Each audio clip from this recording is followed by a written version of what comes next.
മുഖഛായ part 2. രചന, അവതരണം, കൃതി, നിർമ്മാണം ഡി ക്രിയേറ്റീവ് സ്റ്റുഡിയോ. ഇതൊന്നും കേൾക്കാൻ താല്പര്യമില്ലാത്ത പോലെ കാശി മുകളിലേക്കുള്ള പടി കയറി. അത് ഭദ്രമോൾക്ക് മാത്രമേ സസ്പെൻഷൻ ഉള്ളൂ. ചന്ദ്രൻ എല്ലാവരെയും നോക്കി പറഞ്ഞു. എന്നാൽ പടികൾ കയറിയ കാശിയുടെ കാലുകൾ ചലിക്കാനാവാതെ നിന്നു. ഭദ്ര എന്ന പേര് മാത്രമേ അവൻ കേൾക്കാൻ സാധിച്ചുള്ളൂ. ബാക്കി കേൾക്കാനായി കാശിയും അവിടെ തന്നെ സ്ഥാനം പിടിച്ചു. പിന്നീട് എല്ലാം പെട്ടെന്നാണ് സംഭവിച്ചത്. ഭദ്ര വീട്ടിലെത്തി. എല്ലാവർക്കും അവൾ പ്രിയങ്കരിയായി മാറി. എന്നാൽ കാശി ഒരു ഒഫീഷ്യൽ ട്രിപ്പിലായതുകൊണ്ട് തന്നെ പിന്നെയും ഒരാഴ്ച കഴിഞ്ഞു കാശി ഭദ്രയെ കാണാൻ. വിവാഹത്തിന് ദിവസങ്ങൾ മാത്രം ബാക്കിയുള്ളപ്പോൾ നടന്ന ഒരു ചടങ്ങിലായിരുന്നു അത്. എന്നാൽ അത് തൻ്റെ വിവാഹ നിശ്ചയമാണ് എന്ന് അവിടെ എത്തിയ ശേഷമാണ് കാശി അറിയുന്നത്. അവനാദ്യം ദേഷ്യം വന്നെങ്കിലും പിന്നെ എല്ലാവരുടെയും നിർബന്ധപ്രകാരം ഭദ്രയോട് സംസാരിക്കാൻ തന്നെ കാശി തീരുമാനിച്ചു. അവളെ കാണാൻ അവളെ അന്വേഷിച്ച് വന്നതാണ് കാശി. അപ്പോഴാണ് അവൻ ആ കാഴ്ച കണ്ടത്. പരൽമീൻ പോലെ പിടയുന്ന ആ മാൻപേടമിഴികളായിരുന്നു കാശിയുടെ കണ്ണുകളിൽ ആദ്യം ഉടക്കിയത്. ചന്ദനക്കുറി തൊട്ട നെറ്റിക്ക് താഴെയായി അഴകോടെ ഇരിക്കുന്ന കൂർത്ത മൂക്കും ആ ചെറിയ മൂക്കിലെ മൂക്കുത്തിയുടെ തിളക്കം അവളുടെ നിഷ്കളങ്കതയ്ക്കു മാറ്റുകൂട്ടി. തേൻതുള്ളി കിനിയുന്ന പോലെ തുടുത്ത അധരങ്ങൾ. എന്തോ പറയാൻ ആഗ്രഹിച്ചിട്ടും പേടി കൊണ്ട് ആ ചുണ്ടുകൾ വിറയ്ക്കുന്നുണ്ടായിരുന്നു. കാറ്റിൽ പാറിപ്പറക്കുന്ന നീളമുള്ള കറുത്ത മുടിയിഴകൾ.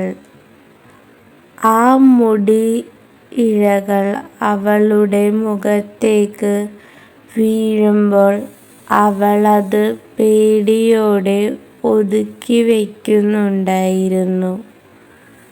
പൂർണ്ണചന്ദ്രനെ പോലെ വട്ടത്തിലുള്ള നിഷ്കളങ്കമായ മുഖം.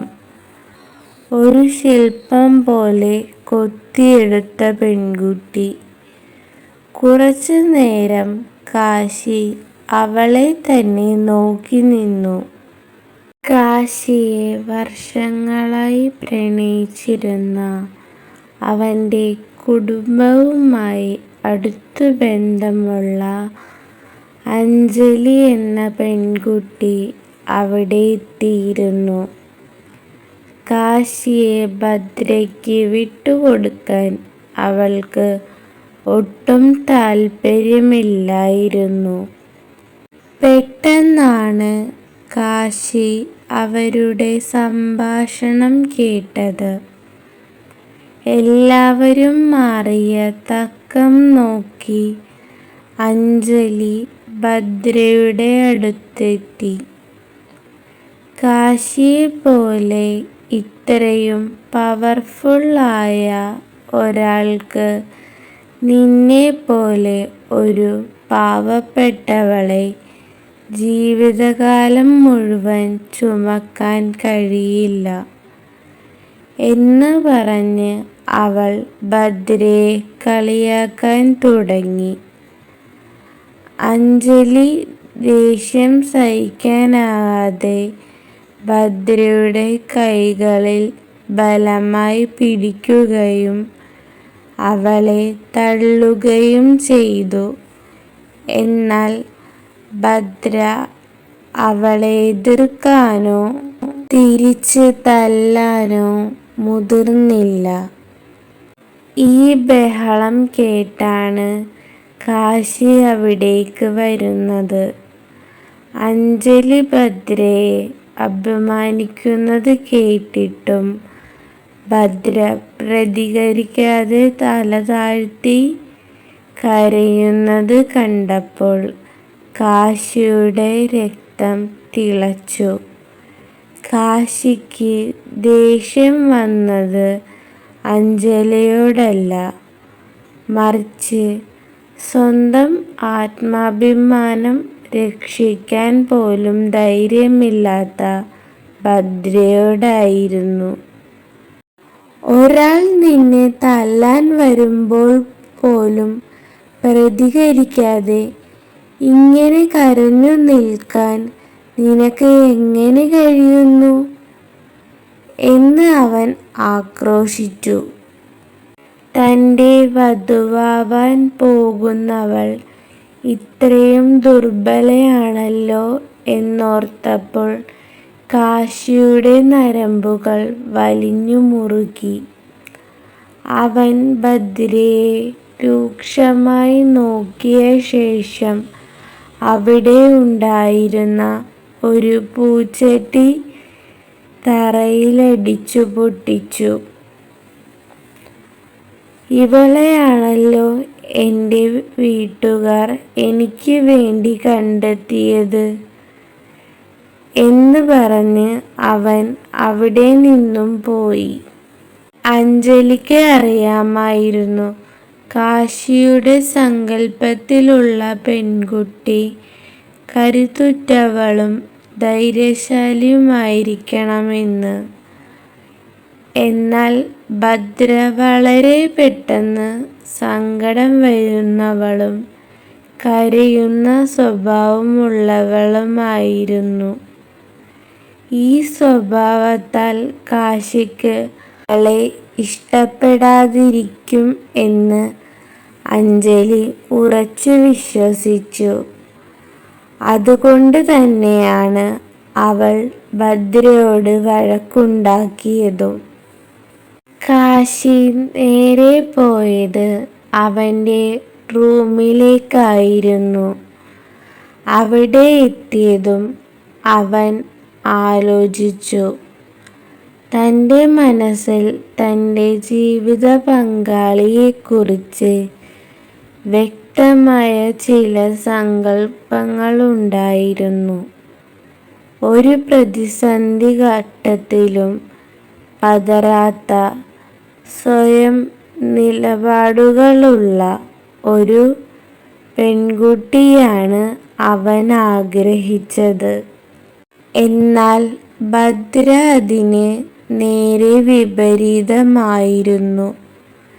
ചെറിയ കാര്യങ്ങൾക്ക് പോലും കരയുന്ന, സദാ പരിഭ്രമിച്ചു നിൽക്കുന്ന ഭദ്രയെ വിവാഹം കഴിക്കേണ്ടി വരുന്നതിനാൽ കാശിക്ക് കടുത്ത അമർഷമുണ്ടായിരുന്നു. പിന്നീട് കൗസ്തുഭം കുടുംബം സംഘടിപ്പിച്ച ഒരു ഗെറ്റ് ടുഗദർ ചടങ്ങായിരുന്നു അത്. അഞ്ജലിയും അവിടെ എത്തിയിരുന്നു. കാശി എല്ലാവരുമായി സംസാരിച്ചു കൊണ്ടിരിക്കെ അഞ്ജലി ഭദ്രയെ വരാന്തയുടെ അറ്റത്തേക്ക് വിളിച്ചുകൊണ്ടുപോയി. അവിടെ വെച്ച് അഞ്ജലി അവളോട് വളരെ മോശമായി സംസാരിക്കാൻ തുടങ്ങി.